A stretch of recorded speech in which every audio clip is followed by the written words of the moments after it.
Hello, everybody. Welcome to another YouTube Live. I'm excited to talk to you today. Today's topic, I think, is relevant for all of us, myself included, even though it says how to organize your life for fall and it's only the beginning of August. I think this is quite timely given that many of you or us have families and the kids are going back to school sometime soon. So it is already a good time to be thinking about how to get organized for that. Not once it hits, but we always want to be ahead of the curve. So we want to think about how to get organized beforehand. And yeah, just to give you a little bit of a brief life update from my side, as I like to do when I start my podcast or when just in general when I speak to you. I am still in Germany, as you might recognize some of the background. I am actually leaving to go back to South America next week, Thursday next week, which I am excited about, even though it's been lovely catching up with family, with friends, and actually the weather now is brilliant, very much summer-like. But nonetheless, Colombia has been feeling a little bit like home, and so I am excited to get back to my routine there. And yeah, we're going to be speaking of routines today quite a bit as well. So I hope you enjoyed this little chat. But some of the rough points I want to talk about is just in general how to unclutter, how to feel more calm over your home, your routines, because I think sometimes we simply feel restless, or we feel like, I always like to say, like a chicken without a head on. We know we have a ton of things to do, or we have a ton of goals, but we don't really know how to get started with them, or how to like categorize them, or how to keep them neat, especially with families. I know from friends and clients that it's always harder, obviously organizing for a lot of people, coordinating for a lot of people, driving people around, and so on.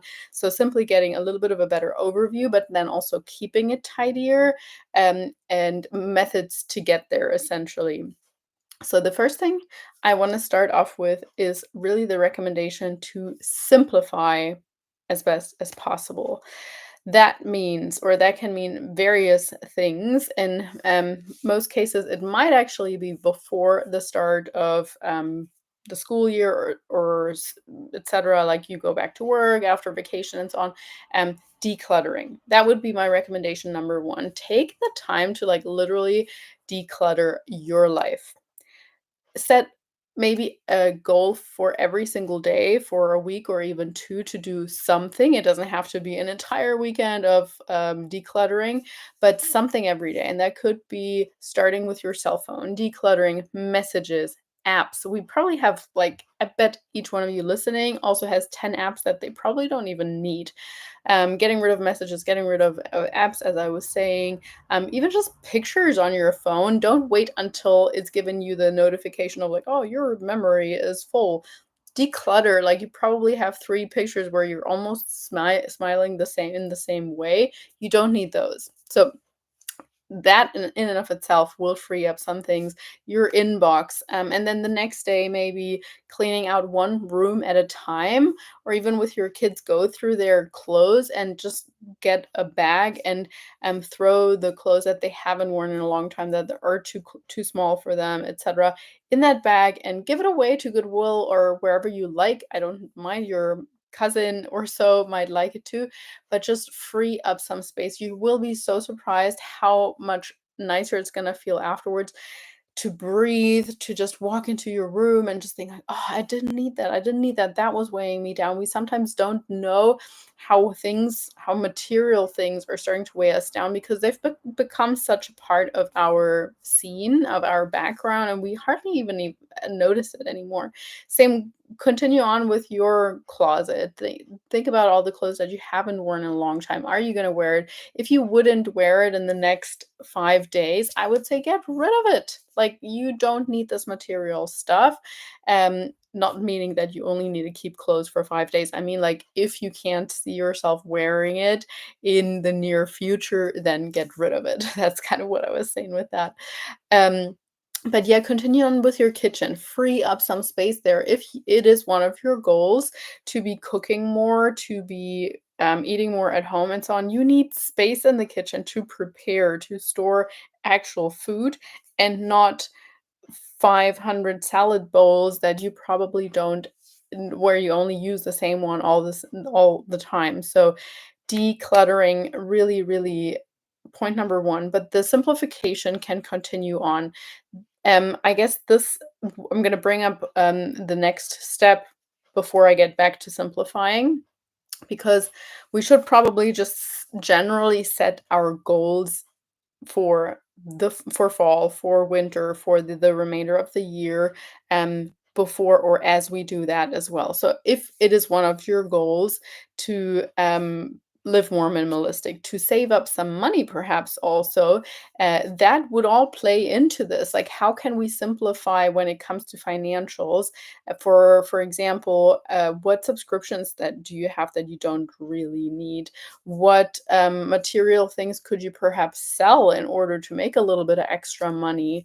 What, on the flip side, should you perhaps outsource in order to save more time? I heard this brilliant quote on a podcast not too long ago. Most people save or spend time to save money when you should really spend money to save time, because time in essence is the most important thing that we have, or the most valuable thing that we have, and we go about coupon clipping and hear a little bit more, and, "Oh, no, I think I can probably do that myself," and then it ends up taking 3 hours, even though a professional could have done it in 30 minutes. This is, in my opinion, money that is worth spending, because if it frees up mental space, if it frees up even emotional space where you're like, "Oh, every time I need to do that, I dread it for like 2 weeks beforehand, and then I just am in a terrible mood for the entire week that I have to do it." It is better outsourced. So remember that saying, or maybe it resonates with you also. Most people spend time to save money when we should really be spending money to save time. And I don't mean in like a very excessive, necessarily luxurious way. I literally just mean in a way that it serves you, in a way that it frees up more of your mental space for you to be of actual service to the world, to the people around you, to the things that you are able to do well, that you are an expert in, and you can save other people the time there perhaps. But anyway, going back to my point of setting goals, you probably have heard of the SMART goal setting strategy. The new version of this is actually smarter goal setting strategy. And perhaps you're familiar with the acronym. So, just for those of you that are not familiar with it means setting goals in a specific, measurable, achievable, realistic, time based, evaluated, and reviewed way. So again, let's go into the example of wanting to save up $10,000 by the end of next year. We want to be specific, so you don't just want to say, "I'm going to save money." That's not specific. It's not a specific amount. You don't know how much each month. It's nothing that you can measure, as in the second point. And if it's nothing that you can really measure, like, how do you know if you've achieved it or not? So, I mean, saving money could just be $1. That would be saving money, but is that really what you want? Likewise, if you set a specific goal of saving $1,000,000 by the end of next month, that's probably not achievable or not very realistic, at least for the majority of people listening to this. And time-based, yeah, if you say by the end of next month, probably very unrealistic, especially when it comes to weight-related goals. That is where we encounter unrealistic, not very time-based goals very often. Very, very often people simply say, "I want to lose weight." That is neither specific nor, well, it is kind of measurable because you can say, "Okay, you've lost 100 grams. Cool. Well, there you go. You lost weight." Is it achievable if you say, "I want to lose 5 kilos by the end of this week"? Probably not, at least not in a healthy way. And it's definitely not very realistic for the majority of people, particularly if we want to keep that off. Also, is it time based? If we simply say, I want to lose weight, all right, by when? In 20 years? Cool, that is easy. So you want to be specific, measurable, achievable, realistic, time based. And then the last two that have kind of been added more recently are evaluated and reviewed. And those last two are specifically important if we want to maintain that goal. If so, we achieve something and then we evaluate how did we get there? What was challenging? What are the next steps in order to maintain that? And that's something that we at Nutrition Coaching and Life preach a lot about because people are actually quite successful at losing weight. It is the keeping it off, it is the maintaining your goal physique that most people struggle with. So here we want to evaluate, was that a strategy that you used that you felt was sustainable? Was that a strategy that you in essence you feel like you can do for the rest of your life? That is why I'm such a big fan of flexible dieting, because we're not cutting out an entire food group or food, or nothing is really forbidden, which gives me a huge sense of freedom and therefore the feeling that I can indeed do that for the rest of my life. However, even with flexible dieting, if we want to lose weight, of course we need to be in a calorie deficit. So by definition, we should not continue with this onward past the point of having achieved our goal. So, what is next? We are going into a reverse diet. What is next? How long am I going to stay at maintenance for? Do I actually want to add muscle after this? So, should I potentially be going in a lean gaining phase, or can I potentially even build at maintenance? So evaluating the process and also what didn't go so well. Oh yeah, well, I have already lost some weight, but I'm still struggling with nighttime snacking, or I'm still struggling with food quality, with vegetables, with my fiber intake. So just continuing to progress. And I keep saying that to my clients, or just people that I like to surround myself with very frequently. I say I have all admiration for anybody out there, no matter how slow their progress, no matter how many times they take steps backwards or have fallbacks or whatever you want to call that. As long as we have that drive, that striving to get better, that 1% per day, that just curiosity for how far we can push ourselves and how much better we can become. It is if we give up completely, or if we are just resting on our laurels or settling for mediocrity because it's too hard, that's when I'm like, hey, you can do better. I know that. And I don't want to be the person that cares more than you do. That's a very important rule in coaching that we have. You cannot care more than your client. Your client has to care at least as much. Otherwise, you're going to lose your soul as a coach. But if you're listening to this, I assume that you have a drive to get better. So I just want to say that I love it. I love it. I'm 100% behind you, and I want to help you in any way, shape, or form possible. And then the last of this acronym, SMARTER goals, is reviewing. So I guess sort of similar to the evaluating, but kind of questions like, does your goal need to be like, do you need a longer time frame in order to achieve it? Maybe you didn't get there, whatever that means, or whatever your goal was within the time. Or maybe next time, let's just say you ran a marathon and it didn't go quite as well, or maybe you got injured and you had to cut to stop your pursuit there. So what can you do differently next time? Maybe plan for a longer preparation phase, maybe also include some strength training in order to prevent getting injured, those sort of things. So that is the smarter goal setting method.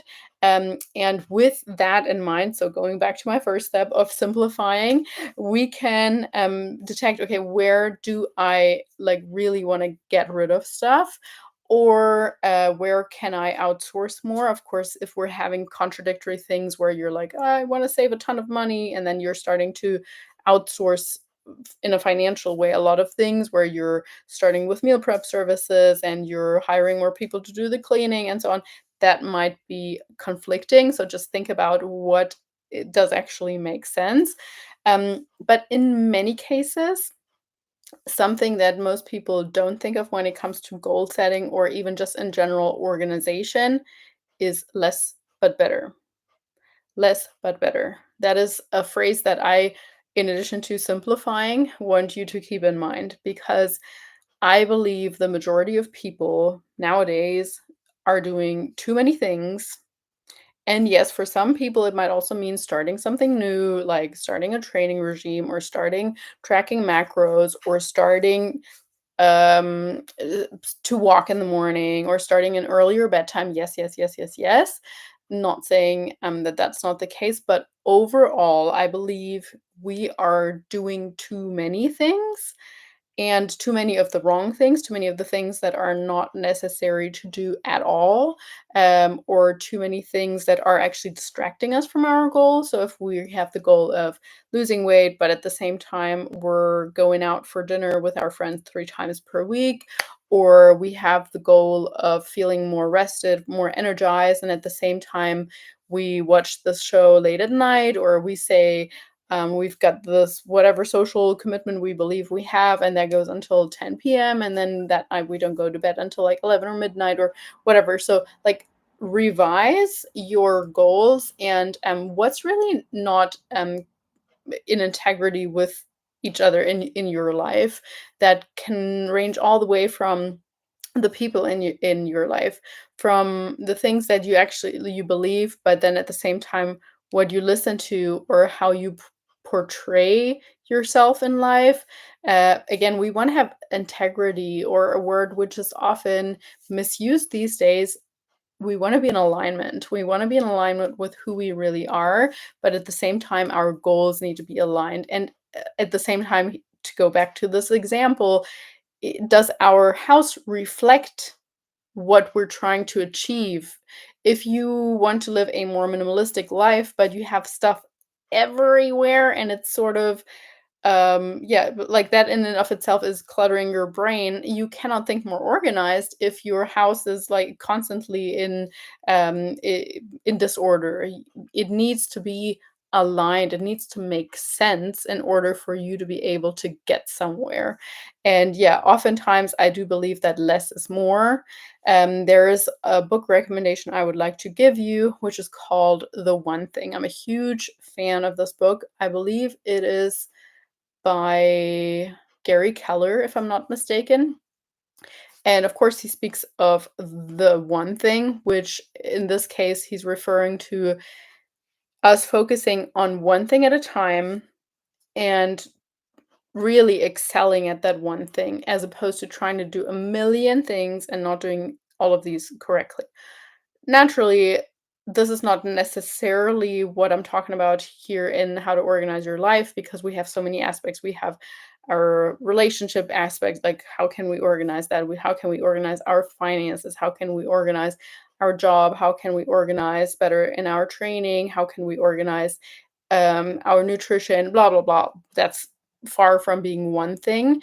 But even if for each one of those points, we pick one thing to do better or to get more organized with, we're going to get a lot more clarity than if we dilute that by thinking about 10 different things in 10 areas and then not doing anything properly. So again, still very much the recommendation. The one thing, it is more about not productivity, but yeah, how to excel at anything, instead of like many businesses that try to do too many things well.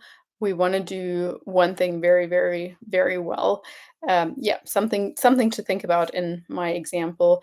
And I already said, like, how do we get there? That's kind of the point of the smarter goal settings, specific, measurable, attainable, realistic, timely, evaluated, and reviewed.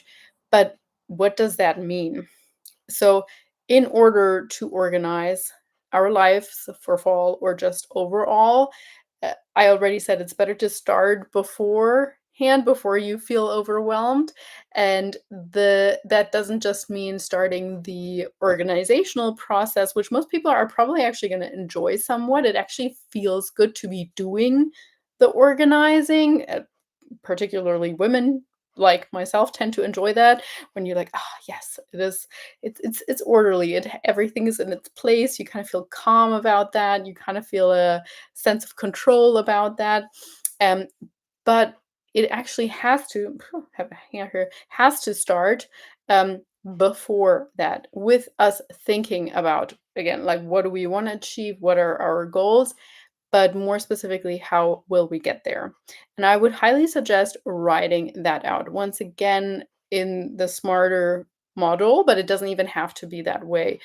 If I would have to give you advice between writing down the smarter goals and thinking about what you should be simplifying, I would advise to do the simplifying, because smarter goals in and of themselves can seem too complex.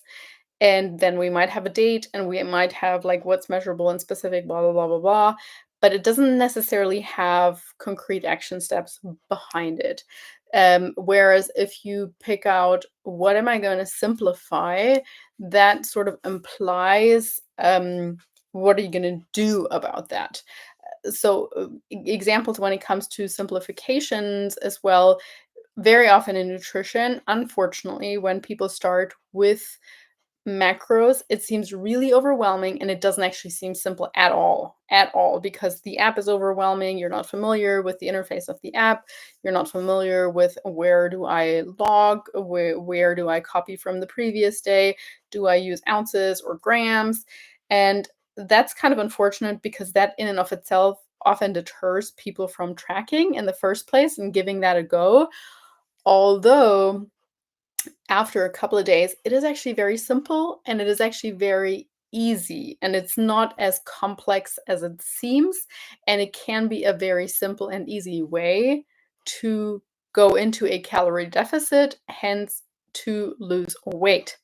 So even if things don't always seem simple or easy at first, I also want to encourage you to give it a go for a little bit longer. And I think that that is where nutrition coaching, or coaching in general, can come in really handy, because we don't just open up the app and we're like, oh my gosh. We have someone saying, like, hey, number one, it's perfectly normal to feel a little bit overwhelmed here the first couple of weeks. In fact, it actually takes clients on average 1 to 2 weeks to get into a bit of a routine with tracking, to feel like, okay, this is taking less and less time every day, to feel like I know where to search for specific foods and how to search for them, because the search function, just like Google, works in various ways. If you're searching for just chicken, you're probably going to get various thousand different entries. Whereas if you search for chicken breast, skin off, uh, US Department of Agriculture, which is like USDA, one of the abbreviations to make sure that you're searching for a very accurate log, you might get 5 entries. So anyway, you feel like you have a little bit of guidance and someone who can explain things to make them seem simpler or more understandable for you. And that doesn't just apply to nutrition coaching, it applies to your training, because even just setting foot into the gym as someone who's new to training seems very overwhelming, and you're like, oh, what, I don't even know what to do with each machine, and if so, how many repetitions, how much rest should I take in between, does it even matter, should I eat something beforehand or afterwards? So a coach in all aspects of life, including even saving, even relationship coach, or with your children, if you have specific tutors or people that can help you be an even better parent, all of that, in my opinion, so helpful, and actually a way to simplify things, actually a way to find a shortcut in very complex things.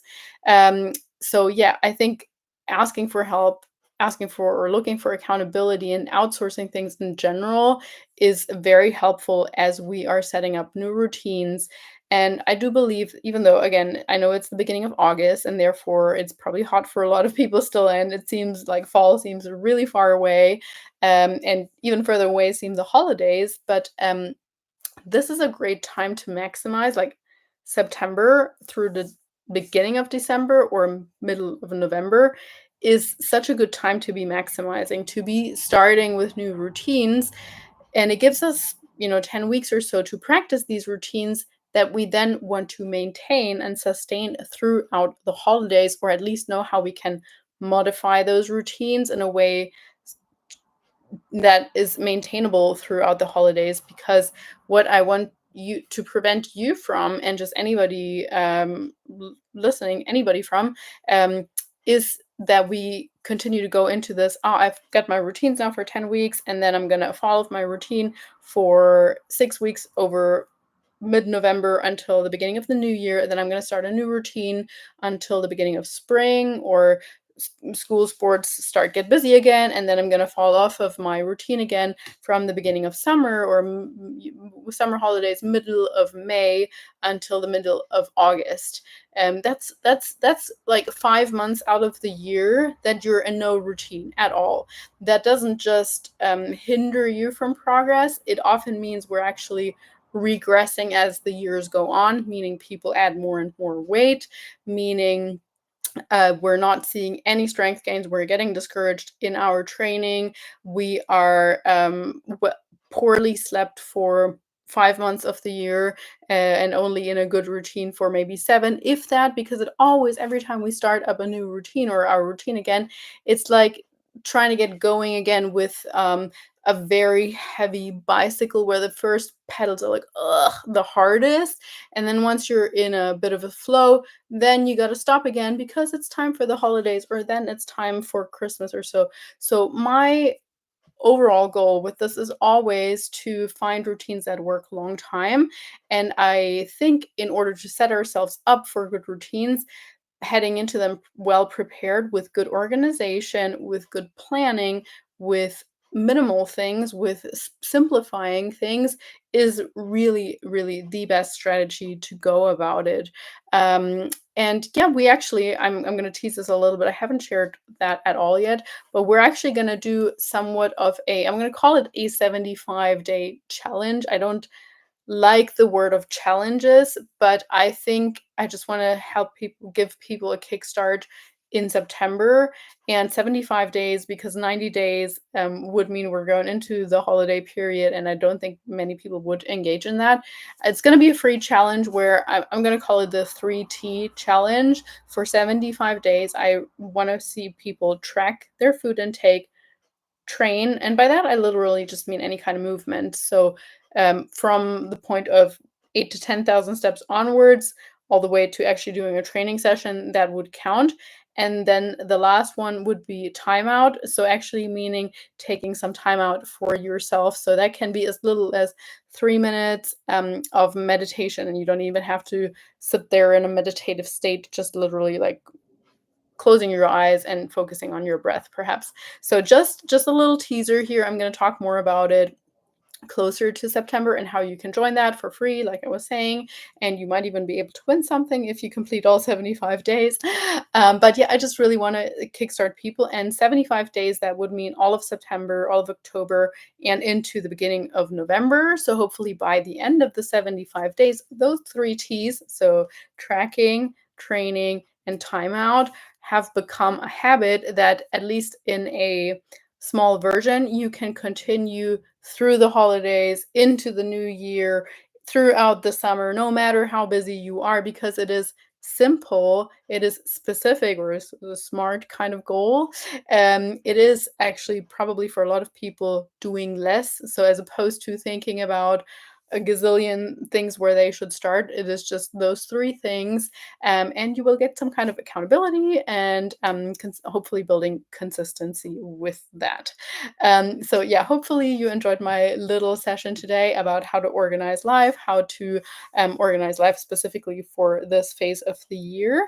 If you have any questions about any of this whatsoever, or any recommendations or suggestions for a future episode on here, I would love to hear hear it, or even if you just want to share what you're going to simplify, what you're going to do this fall in order to simplify your life, or what specific measurable, actionable, relatable, yeah, no, realistic, time bound, evaluated and reviewed goals you are going to set. Please share them below. I would absolutely love to hear. Thank you for your time, and I shall speak to you next time.